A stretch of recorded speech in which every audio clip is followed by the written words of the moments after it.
Black with Dr. Black, who is the creator of the Dissociative Experiences cards and the All Parts Are Welcome journal that I've been talking about on my TikToks and on my YouTube. So thank you so much for making the time. Like, I absolutely love talking with you. It's amazing. Like, yeah, super informative, and I enjoyed as well. Like, it's great.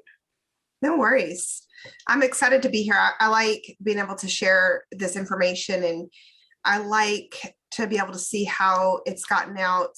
And I love the comments of people that have gotten the journals or the cards and how it's made an impact on them to be able to express to people what they've never been able to kind of articulate or put down in words. And so it's really meaningful, and I enjoyed a whole bunch. Yeah, I just saw a comment today where someone's like, I just bought it. And I was like, oh, I can't wait to see how they interact with it, because like every system is different. You know, everyone with D.I.D is different. Like, they're going to interact with it differently. So I'm excited to see how that works for them.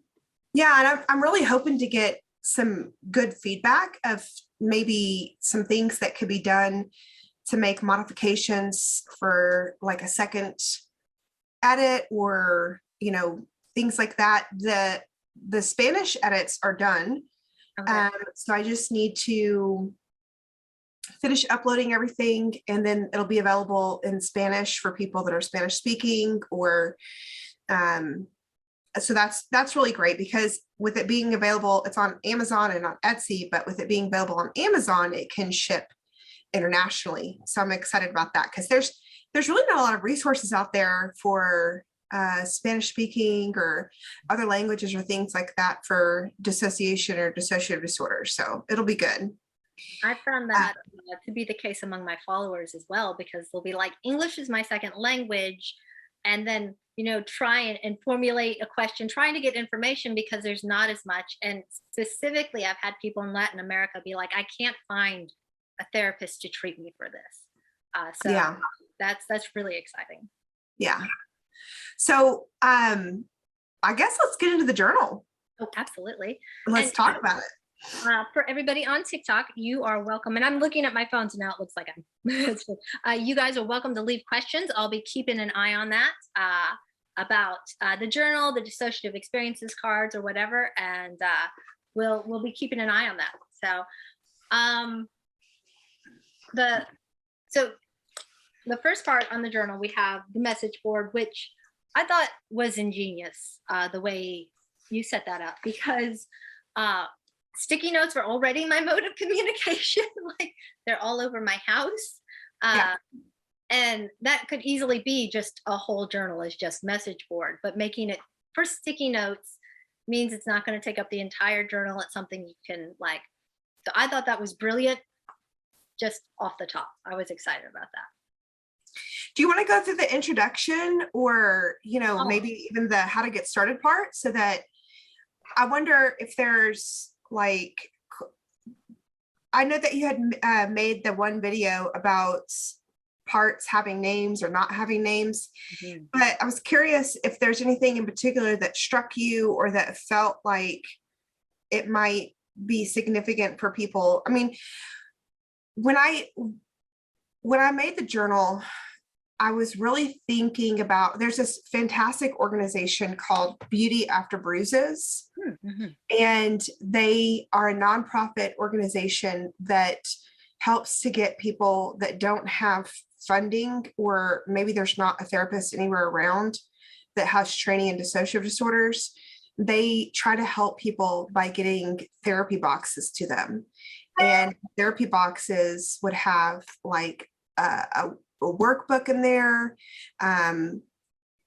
maybe a blank journal. I've provided some of the dissociative experiences cards to them.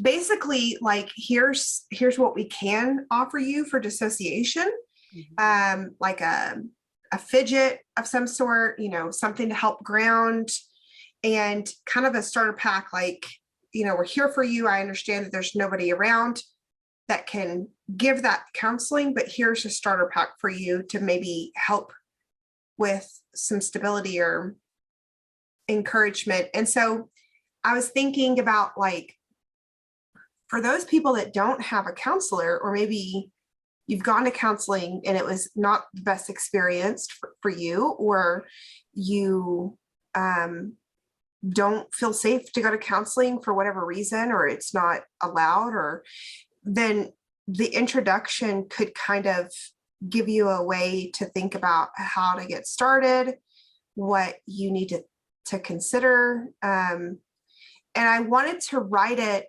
I wrote this in my own voice and my own words, the way I would speak to my own clients, Yes. because I wanted people to be able to hear that. Like, I cannot tell you how much I tell my clients, just hang in there. Like, it's okay if it gets hard, like just put it away. You don't have to do that. Even if journaling is extremely helpful, there may be a point in time where you just have to put the journal down because it's triggering, or there may be a part that doesn't want to hear all of those things yet because they're not ready for that. It's okay.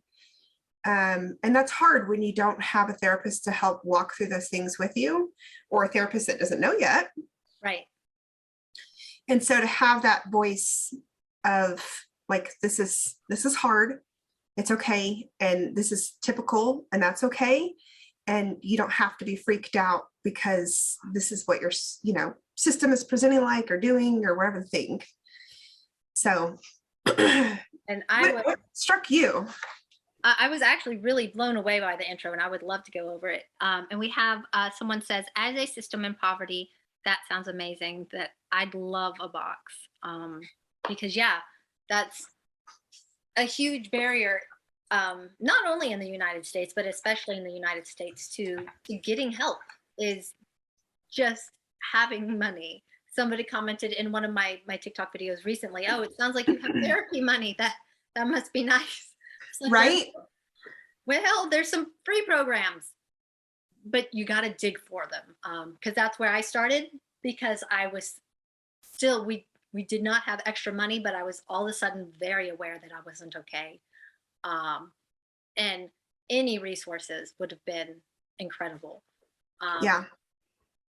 I have a Patreon, and we do a Discord for patrons, and it's really small. Like, there's like 10 people on there, but there's 2 new systems who are like just a couple months into discovering, and they're older, so they're like my age and older, having all of this thrown at them.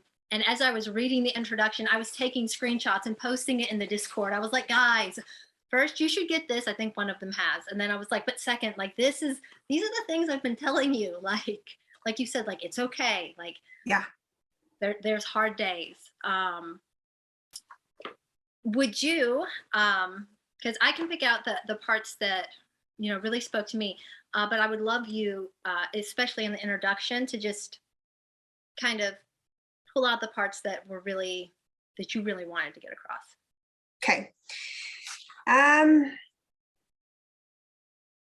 So I wanted everyone to realize that this journal wasn't focused on integration, because I do realize that a lot of therapy and a lot of therapists are focused on integration. And I think that it's something that's being corrected for us in the profession, as there is like this new wave of community and ownership in pluralism.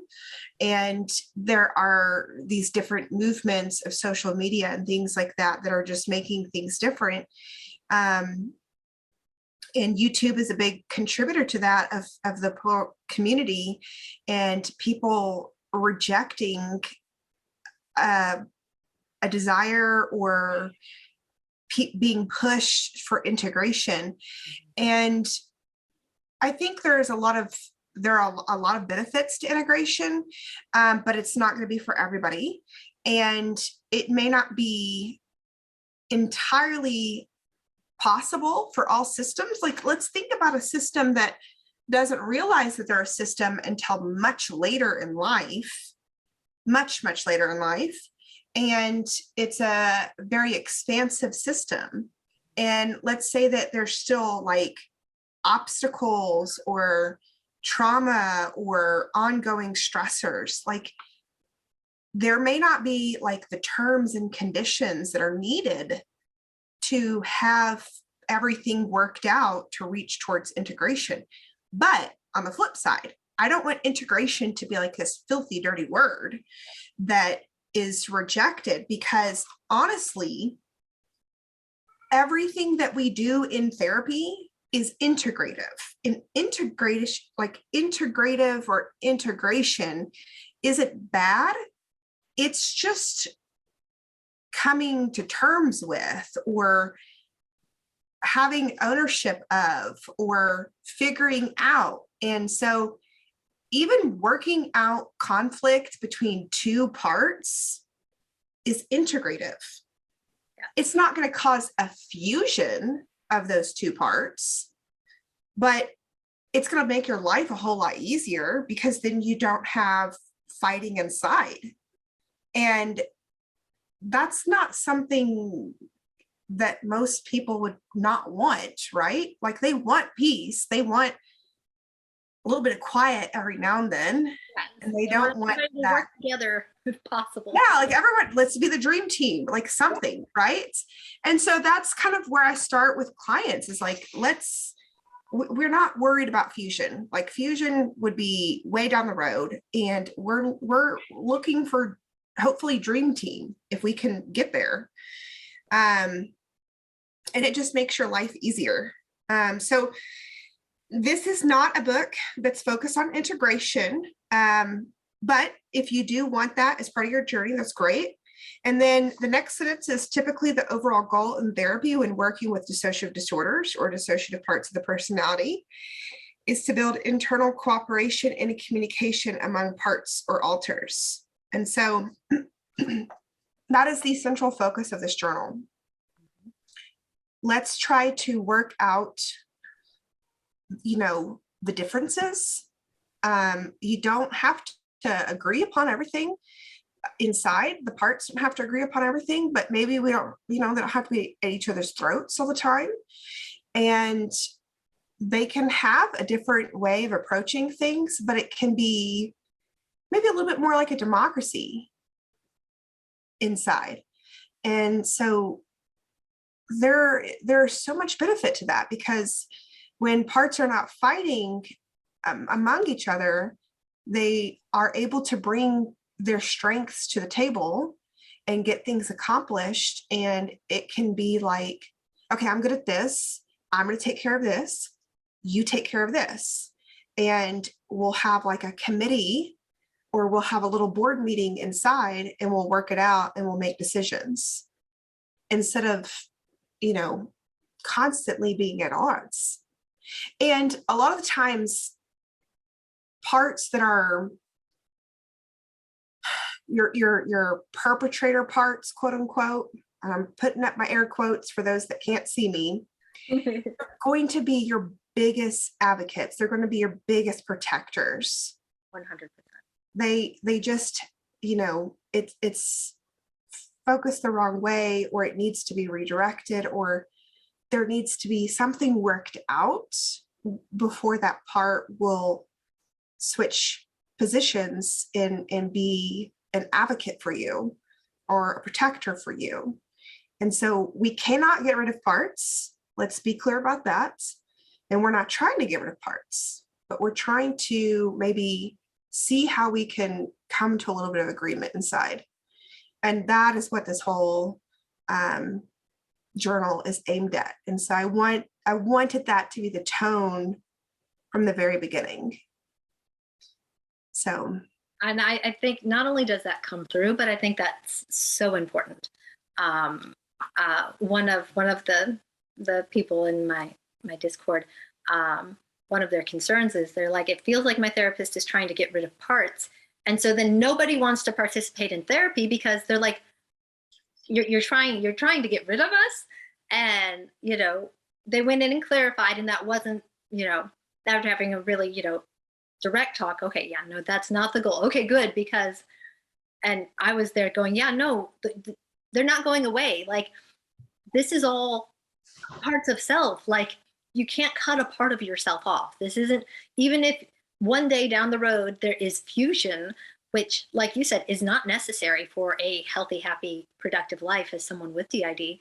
Like, those parts don't go away. They just become all the time presence. So I was like, no matter what, you guys don't have to worry about it because you're not going anywhere. No one is going to get rid of you. Like, Right.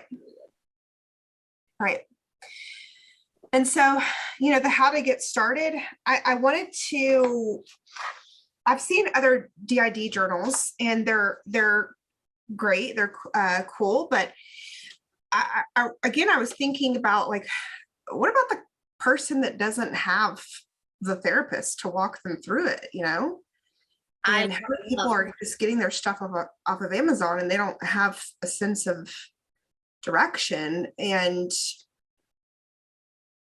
I would just hope that their journaling was aimed at working things out, or, you know, I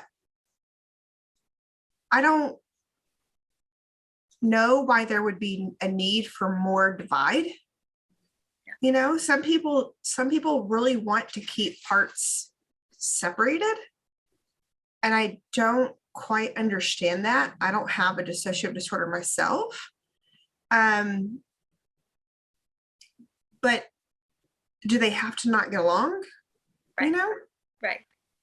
So, and I think, in my own experience, the only time for us that keeping parts separate from one another has been beneficial is when one is like trauma dumping to other parts that can't handle it yet. So in that instance, like, it's okay to keep them separated while they're healing a little, but bringing, like you said, the dream team, bringing everybody together to work together, my life is so much better than I ever thought it would be. Like, and I laugh because I'm like, guys, since being diagnosed as someone with what people would call like a rare, severe mental illness, life is so much better. I am so much more functional, like in parts. Yeah. But because you're, you know, it seems like you're getting the appropriate treatment. Like, instead of just, let's just talk about your anxiety and, you know. Yes. Yes. Like, let's get everybody on the same page. And where you were talking about, like, you know, the persecutor parts, when they had access to updated information and healing resources, they blow me away. Like, they're so good. And I loved when, in your getting started, how you defined everything. Because where you were talking, like, I don't know if they've had any resources yet. As I was reading the getting started, you know, you're defining things like the host is a term for the part of the personality that tends to be out the most, leading the day-to-day functioning.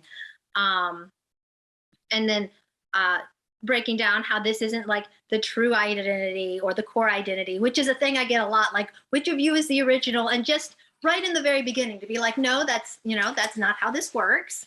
I thought it was so well thought out and broken down, just even in the defining of things, so that everyone knows when you say this, this is what we're talking about. This is what we're dealing with, not this. Yeah, we have these really cool terms in the mental health field for dissociation. And there's like these phobias that we would call them. And there's phobias of other parts, phobias of internal processes, you know, like your phobia of what's checking in and figuring out what's going on inside of you. But the host often has a phobia of other parts and of working with them because they're like, I just want you to get rid of them. Yes. They're not they're not me. I don't feel that way. And a lot of the times the host tends to be like wiped out, exhausted, and not confrontational, I find, and timid, or, you know, walking on eggshells in a lot of ways. And then you have like maybe this really feisty part that is the angry one. And there's no right or wrong in that. And so we can't just run off this angry part, because your host needs to get a backbone. You know, your host needs to develop some assertiveness. And so there are things to learn and to get from each of the parts that are pure gold. Yes. And when you can develop that interaction and that communication, then these parts can move towards working together, and we can be curious. Like, I wonder if you could share with her how to be assertive. I wonder if you could support her in putting down some boundaries. And they will do that once you work through that conflict. Yes. Just there, just being curious is such a starting point. Yep. And yeah, as the host, the first ultra I met was very much like you said, that phobia. No, do not want. And we had somebody ask on here. Let me see. Yeah. What if it's alters you don't have connection with yet, or are not willing to work together, like alters who take over and you black out and lose control? So a lot of, like with D.I.D, that's pretty classic, of blocking out and losing control. And so there are parts of the system that are maybe a little bit more buried or hidden away. I was joking with a client recently. I said, you remember The Lion King where Simba is like talking to his dad and Mufasa's like, you see that dark place over there? Like, everything that reaches the light is ours, but that dark spot over there, you don't go over there. And I was like, we're just not going to mess with the dark spot right now, because we need to work on the parts that are out and about and up front, and they have their own conflict. So your dark, shadowy places or parts tend to be indicative of something that's a little bit more buried, and maybe it doesn't need to come first.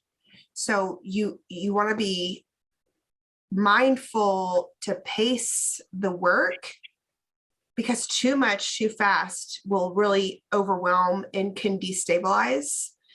And this is where it's fantastic to have a therapist if you can, but you can remain curious and you can remain neutral and accepting and open. You don't have to accept their behaviors. You don't have to agree or condone, but you can be accepting of the part. And that, unconditional positive regard, that continued acceptance is what builds the relationship. And so that's where, people that have dissociative disorders that come to therapy, their parts are watching me. Mm-hmm. They are sizing me up. They are analyzing how I'm going to respond, how I'm going to talk about them. Like, they're watching at all times in the background, which is fantastic. They need to be protective.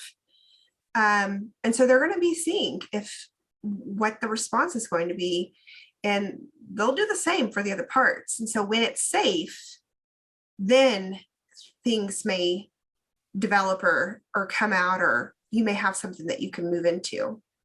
But the ones that are out and about and, like, there may be parts that you hear clearly, very clear voice, right? And then there may be parts that are like mumbled, or you can't quite distinguish them. Leave those be for now, if you don't, especially if you don't have a therapist, and maybe start with the ones that are a little bit clearer. And it's symbolic of the barriers inside. And as you do the work, those other voices can become more clear, and you can work with them. But you need to pace yourself, and you need to pace them, essentially, so that it's not overwhelming, and you don't set off like a 5-fire alarm or something inside. Yeah. So nobody wants to work on anything because it was damaging instead of helpful. Yeah, and it says in here, like, the other parts may be suspicious, somewhat hostile, overwhelming, or other things. And sometimes, like, you set up a microphone and then everyone's fighting for the microphone because nobody has heard them in so long, and they want their attention. And so this can get overwhelming for a host who doesn't want to hear from the parts, or I don't want to talk about that, I don't want to think about that. And so that's where, again, it's great to have the support of a therapist or somebody else that can be like, it's okay, you know, ask them if they can talk one at a time. Ask them if they could take turns. You know, I can't hear you when you're all talking at once. And, you know, that's where you learn the way like the therapist speaks to the voices, and then you can model, like that's being modeled, and then you can practice that at home. So without being in the room for everybody, this was a way of trying to do that.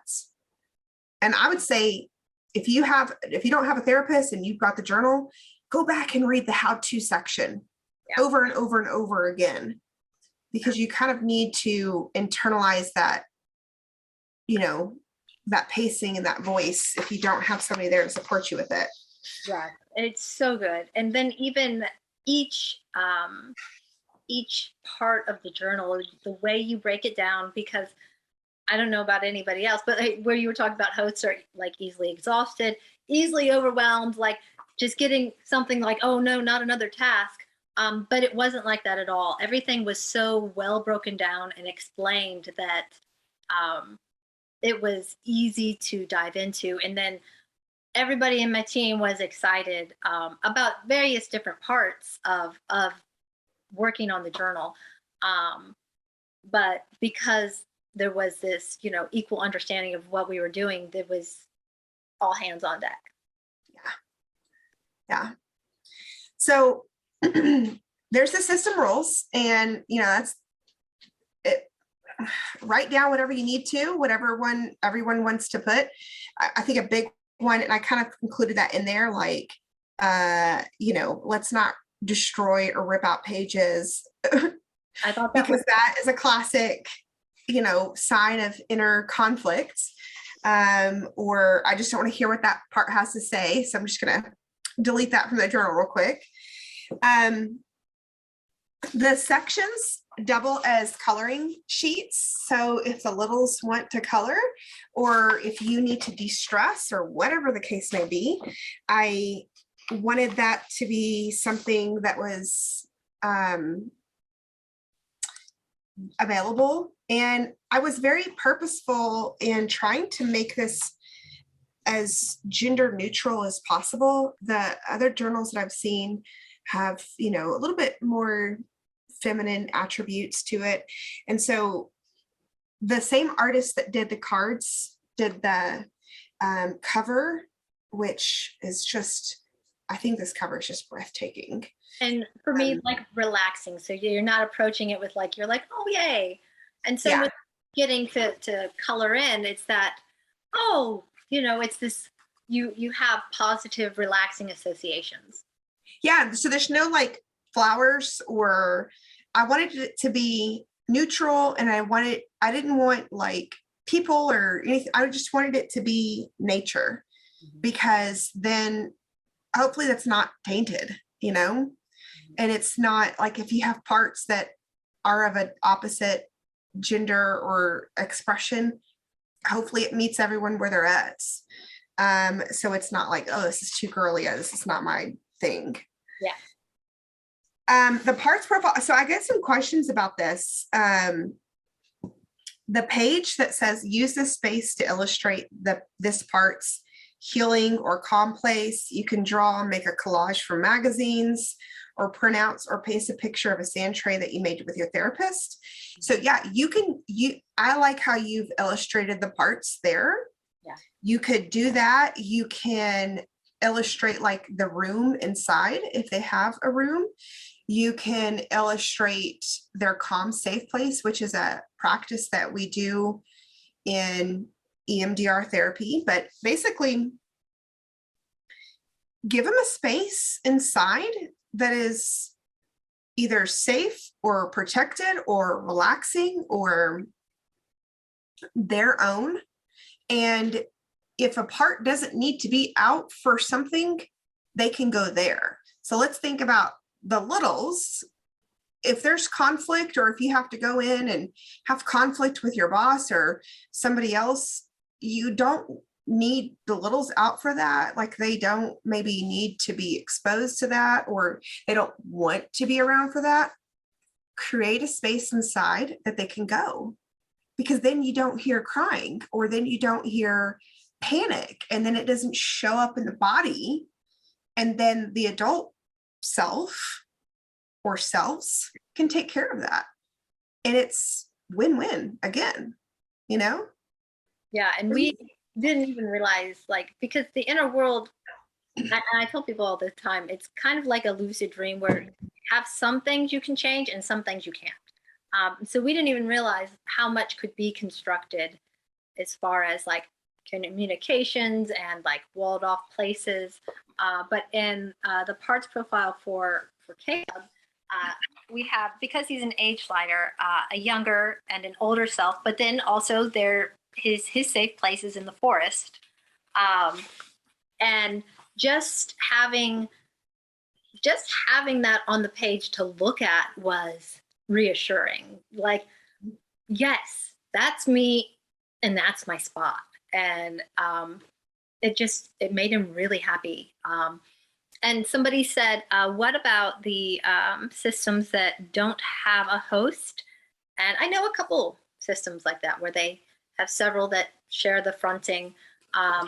In your parts profile, you have a space for like what they're good at and their presenting characteristics. Is like, are they a gatekeeper? And you don't have to have a host. Like, you don't have to have a gatekeeper.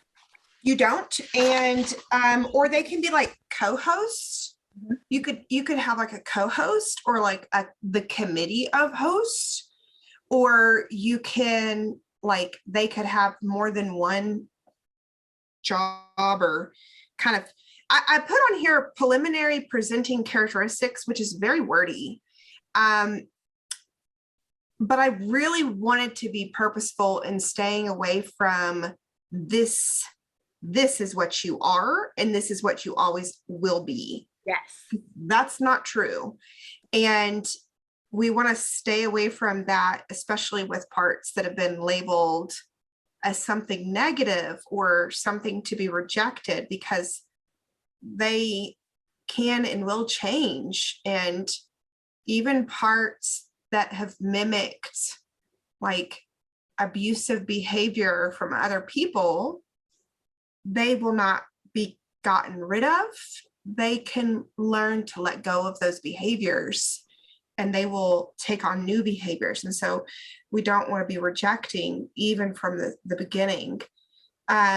So there could be like a committee of hosts, or, you know, there may be like a record keeper inside that chooses to initiate with the journal. Like, hopefully the journal is for all the parts to get into, you know. And that's another thing to bring up, is that please don't put things in the journal if the part that it's about doesn't consent to it, because that will be a way to get your journal ripped up, or that'll be a way to trigger that part, or create, like, it should be safe as possible. So, and that's another thing to think of, like pacing the work, that we're not overwhelming. I like how you put the little tabs, and that was one thing. Let me get my that was one thing I thought would be great, is like these little clear divider tab things that you can put these in here and divide up the journal. So you can have like a quick flip to it. Especially if you're dissociative or you're triggered. Like, for me, I knew, like, I'm going to need to just be able to flip right to that section for whoever's out. So yeah, I love doing stuff like that. Yeah, so the journal is called All Parts Are Welcome, a Dissociative Living Journal.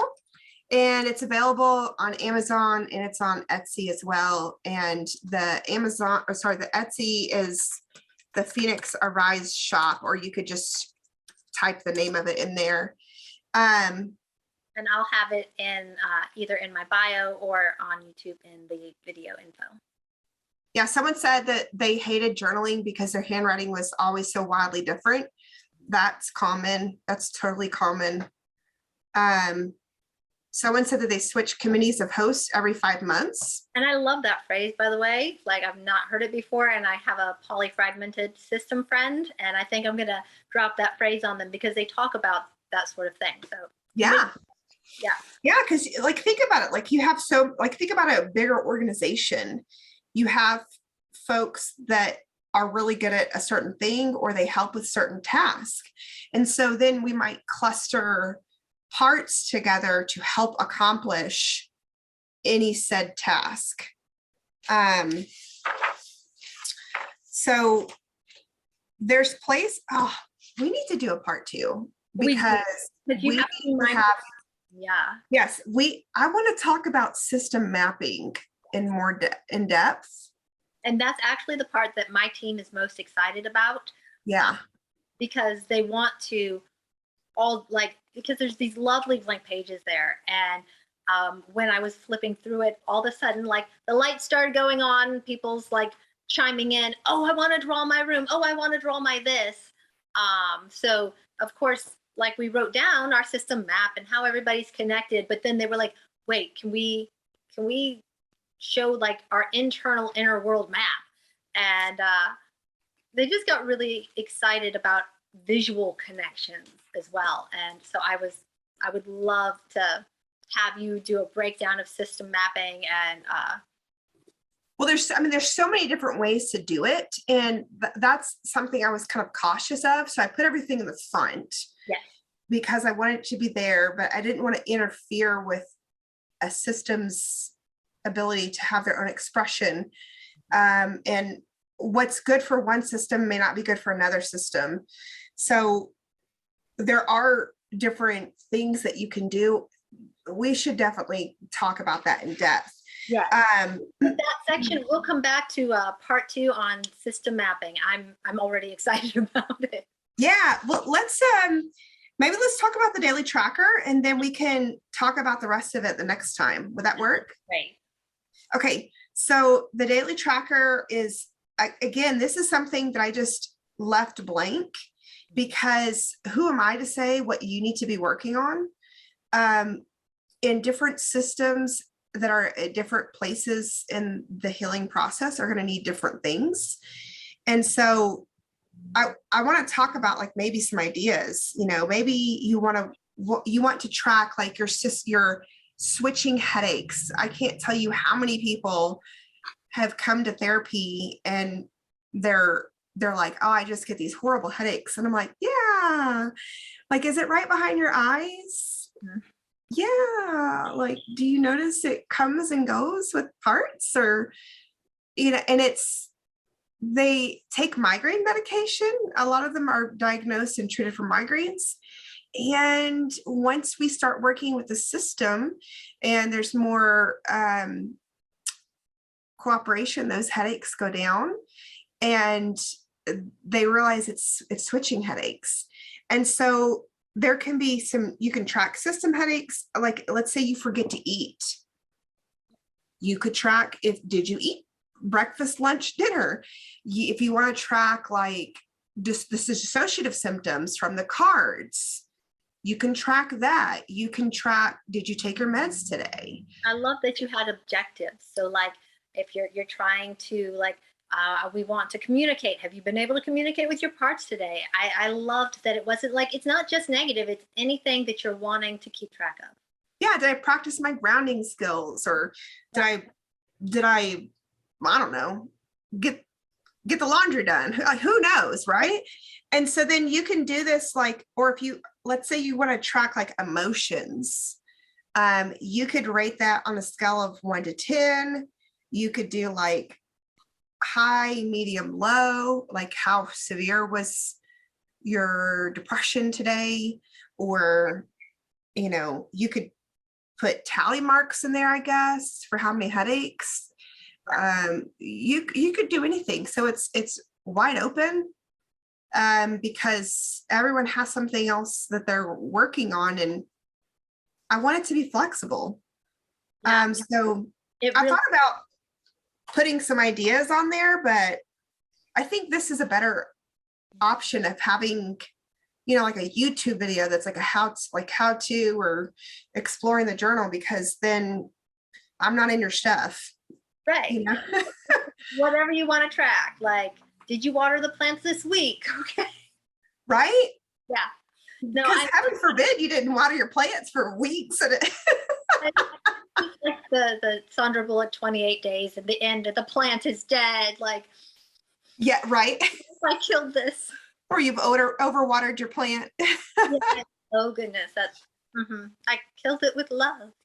Yeah. And I like that was separate from the trigger tracker section as well. Yeah. Which would have been enormously helpful to me at the beginning of my journal journey, to have like the journal to be able to track it, because I'm triggered. I know I'm triggered, but I have no idea why. And just to have a place to go, okay, this is where I'm at. This is what happened. Maybe it was this, like, to begin to build patterns and recognize what's going on would have been so helpful, because that was a large part of my early journey, was just figuring out what's triggering me. What are my issues here? Yeah, what you're doing right there is you're building reflective capacity. And that is not something that is exercised in dissociative disorders, right? In fact, dissociative disorders are about learning to not do those things. Like, that's the opposite. We're going to cope by not doing those things, not thinking about it. We're going to put it away. And so then, yeah, you gotta build that reflective capacity, because then that's also how people, like, it's not uncommon to not even know that you've switched. Yeah. And I love that you said that, because yes, all of that. Yeah. And so then that's a part of where, like, the dissociative cards, the experiences cards have come from, because clients were switching and doing things, and they didn't even realize, and they just are losing chunks of time. And let me tell you, when you're trying to attend college classes and you've missed a chunk of your class, you're going to wonder what was talked about and try to backtrack it. And so that's partly where those cards came from, is like, let's build that reflective capacity here. And this gives you the ability to master that, to take that into your own hands, because even if you do go see a therapist, you probably only see your therapist 1 hour a week. We have so little time. And so it really is up to the system. And this is just a resource to help facilitate all of that work at home. Yeah. So let's get into it again, and let's talk about the system mapping and things like that. Let's see if we missed any questions. Yes. Let's see.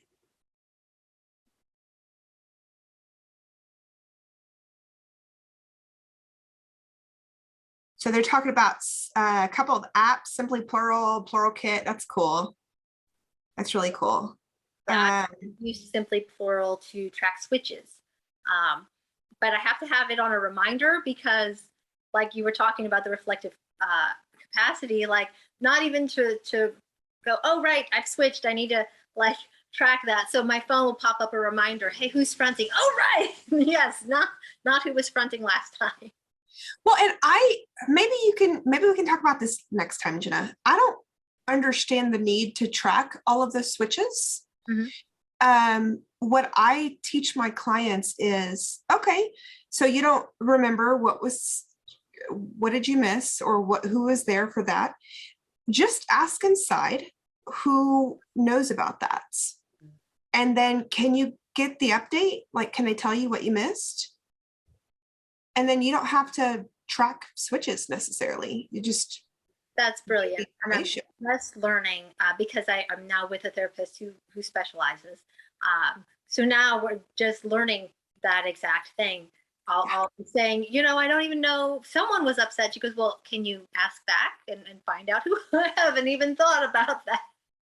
I can do that. I mean, most, like the worst thing that can happen is they don't know, but they know. They absolutely know. Or they don't want to tell you, right? Right. But at least you know who knows. Yeah. Yeah. So this was wonderful. I can't wait to do it again. We'll definitely do system mapping, and I would love to talk more about like you said, tracking switches, like, and alternatives to that, and more on the reflective capacity, like ways to build that. I think that would be super helpful. Yeah. For sure. Yeah, shoot me an email and we'll schedule something. One more thing, it's hard to figure out the switch because we all don't understand emotions well. So why the switch? We need to write that one down and come back to it. But short story of that is maybe there's a part that handles a particular emotion or trigger or situation better, or maybe the part that's out does not handle that better. And so then that's where you want to work on developing capacity to tolerate emotions, to tolerate situations, to stay present. Or you can't hear this, go away, and I'm going to come out and I'm going to talk about this now. So that's something else that has to be worked out, of like tolerating the ability to be present while another part is sharing a piece of history, an emotion, a thought, a feeling, whatever. And so it's difficult. So this person asked this question twice, so I'm going to answer it real quick. Do you have suggestions on what to take to a psych appointment to help with diagnoses? I would write down your symptoms. I would write down your symptoms, and if you have the journal and you have the daily tracker, or if you have the cards, you can take those in and say, hey, this is all the things that I'm experiencing.